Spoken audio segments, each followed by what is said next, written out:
Welcome to the FreightTracer SE and NextLoad educational series. Today's session number 4, we focus on tracking a load. Once you're ready to track loads that have been dispatched, log into your dashboard. Scroll down to the active loads and look for dispatched loads. Once the driver acknowledges the shipment, via the FreightTracer mobile app, the substatus will change to acknowledge, and the load will now be actively tracked using the FreightTracer mobile application.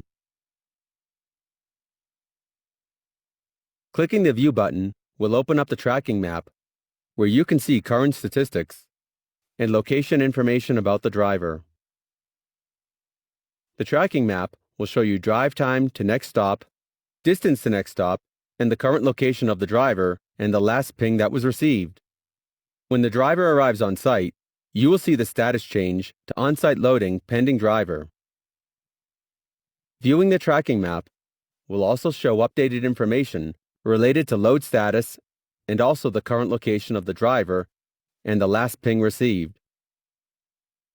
When the driver leaves the pickup location, the status will automatically switch to in transit and can be seen in the active loads table.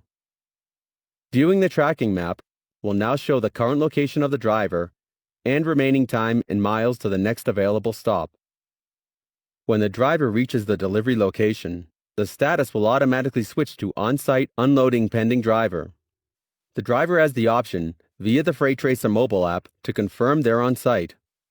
Once unloaded, the driver has the option to upload the proof of delivery. Once this is completed, the load will switch to Load Completed, POD Uploaded. Clicking the View button will take you to the tracking link page, where you can see the final route taken by the driver and the proof of delivery uploaded by the driver. Clicking on the proof of delivery will open up the document so you can view it. Please note that by clicking the Share button at any point during a shipment, you will have the ability to send the tracking link to a customer using their email address. Once the share window is open, enter the sender name, the recipient email, and click Send Email to deliver the tracking link. This concludes session number 4, tracking a load via FreightTracer SE and NextLoad. We wish you all happy tracking.